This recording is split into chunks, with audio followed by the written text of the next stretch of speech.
I had always considered myself a practical guy.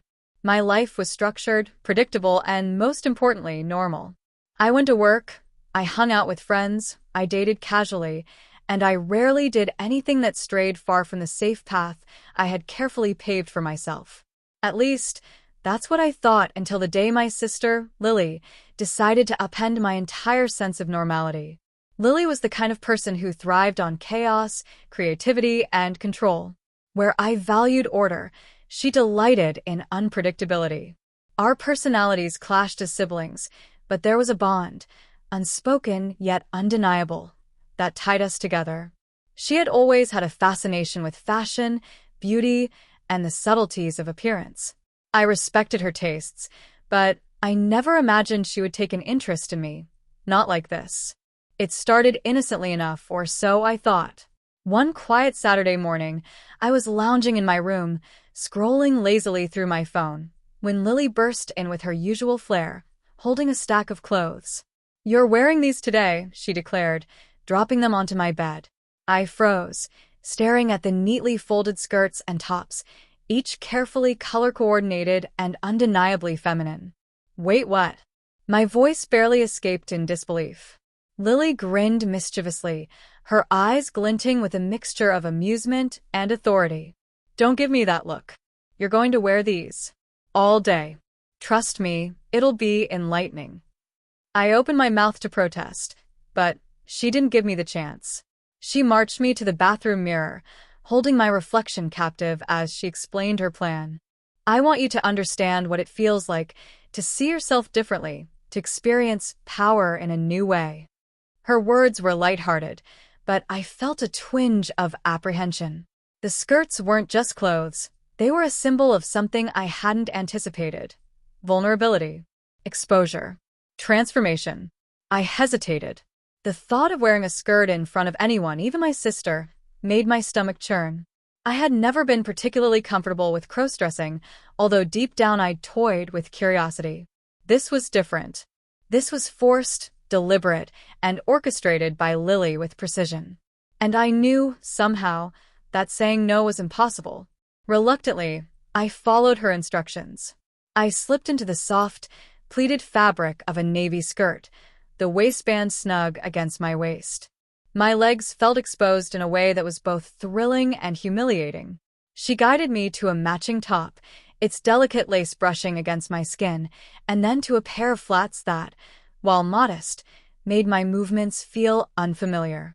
The transformation was immediate. I looked at myself in the mirror and barely recognized the reflection staring back. Lily circled me like a predator admiring her prey, a satisfied smirk on her face. "See? You're beautiful already. Now, it's about confidence. Own it or it'll own you." Her words echoed in my mind, a mix of challenge and warning.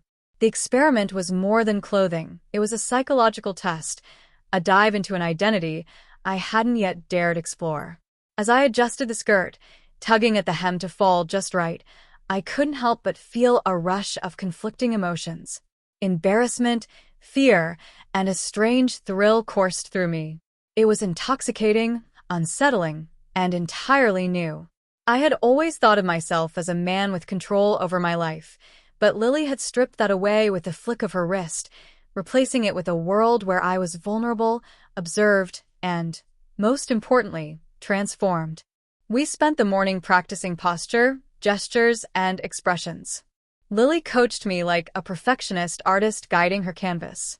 Chin up, shoulders back, walk with grace. You're not just wearing clothes, you're embodying them. Each movement was a lesson, each glance in the mirror a confrontation with a self I didn't fully recognize. My reflection shifted subtly with each instruction, revealing a side of me that had lain dormant, waiting for permission to surface. The house felt different as the day went on. Every creak of the floorboards, every sound from outside, seemed amplified. I was hyper-aware of my presence, conscious of every detail from the sway of my skirt to the soft brush of fabric against my arms. Lily watched silently for long stretches, her expression unreadable, a constant reminder that my transformation was being judged and measured. Despite my initial resistance, a strange thrill began to take root. The vulnerability that had terrified me at first now felt powerful in a paradoxical way. I could feel attention shifting in subtle ways. Even if no one else noticed, I noticed it in myself.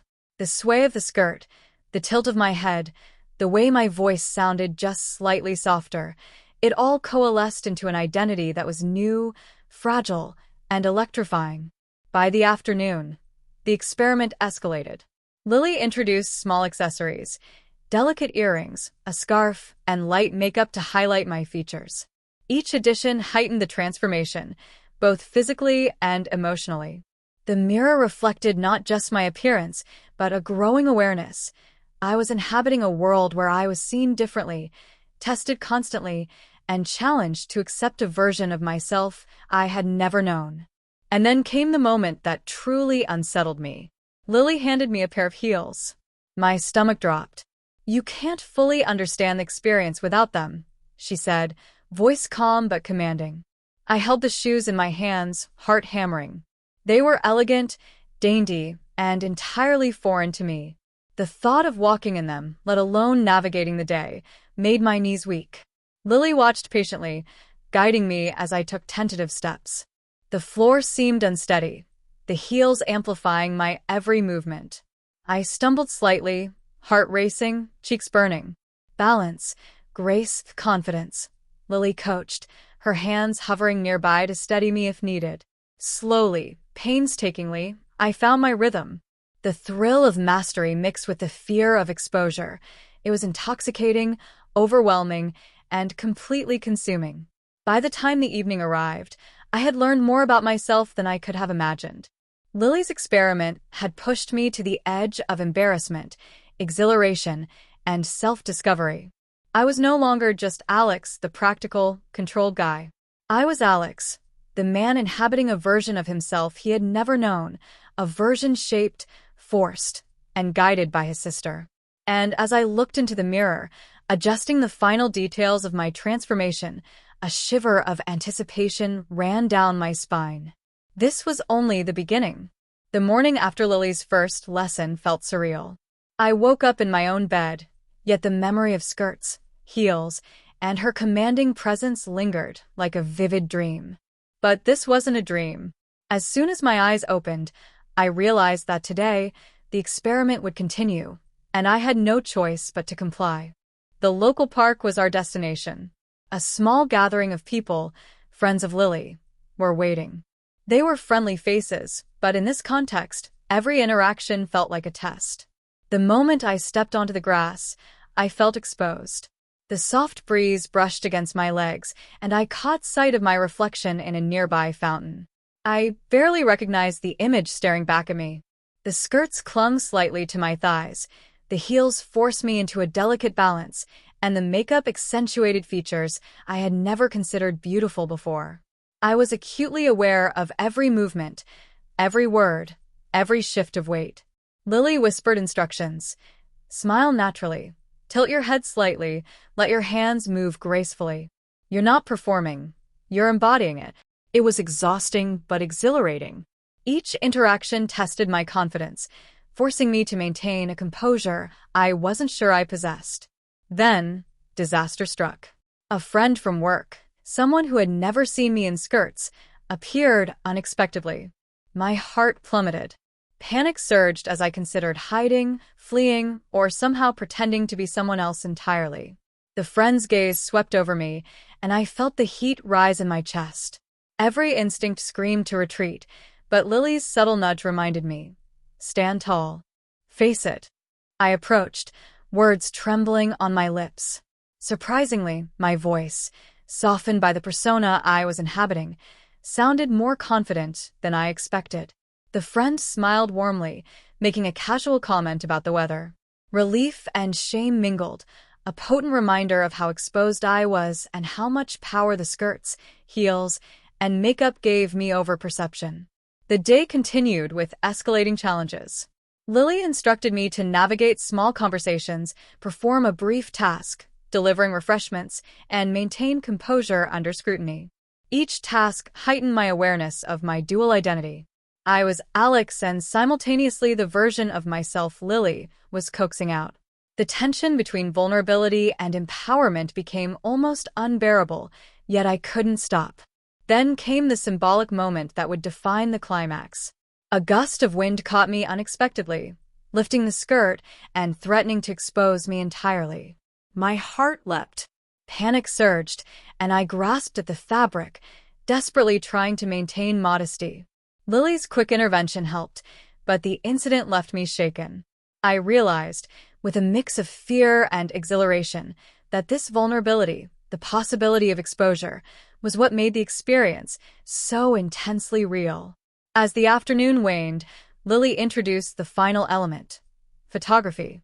I was to pose, move naturally, and allow her to capture images of me as the transformed persona. Every click of the camera felt like a heartbeat, each frame a permanent record of this new identity. I moved, adjusted, and posed, feeling every flutter of emotion: pride, shame, excitement, and fear, all mingling in a whirlwind that left me breathless. The tension peaked when Emma, my girlfriend, unexpectedly arrived. I had been so focused on Lily's challenges that I hadn't anticipated her coming early. My heart nearly stopped as she appeared at the edge of the park, scanning the scene. The skirts, heels, and makeup, all of it, suddenly became a potential secret about to unravel. I froze. Lily's eyes met mine, a silent signal that this was the ultimate test. I had to maintain composure, hide panic, and continue as though nothing was amiss. Emma approached, her expression shifting between curiosity and mild amusement. "Alex, are you dressed like this on purpose?" I stumbled over words, trying to explain casually, but the hesitation in my voice betrayed me. The skirts felt heavier than ever, the heels a torture of balance, and my face burned under the gaze of someone whose opinion mattered more than anyone's. Lily, standing calmly nearby, whispered, "Own it. Don't let fear control you." The moment stretched painfully. Emma's gaze flicked between me, Lily, and the scene. Every second felt elongated, a test of endurance and emotional resilience. I could feel the thrill of exposure, the fear of rejection, and the intoxicating power of inhabiting a persona both foreign and familiar. Then, as if the universe wanted to push me further, a small child ran past, accidentally kicking my heel. I stumbled, barely catching myself, skirts fluttering wildly. Emma gasped slightly, concern and surprise flashing across her face. My heart raced uncontrollably. I had survived the social scrutiny, the photography, the symbolic gust, but this tiny accident threatened to undo it all. I regained balance, took a deep breath, and faced Emma fully, forcing a smile that was shaky but determined. I'm trying something new," I said, voice firmer than I expected. Her eyebrows raised, a mixture of curiosity and disbelief. Lily stepped in smoothly, explaining it as an experiment in self-expression. Emma's expression softened slightly, though the uncertainty lingered. By the time we returned home, I was physically exhausted and emotionally drained. The day had tested every limit of confidence, composure, and vulnerability I possessed. I had navigated scrutiny, unexpected encounters, and near disasters, all while inhabiting a persona that felt both alien and thrilling. The skirts, heels, and makeup had become more than tools. They were symbols of transformation, exposure, and empowerment. As I collapsed into bed that night, still in part of the outfit, I realized how irrevocably the experience had changed me. I was no longer just Alex, the practical, controlled man. I was someone more complex, layered, and vulnerable, someone capable of embracing risk, beauty, and identity in ways I had never imagined. And yet, the suspense remained.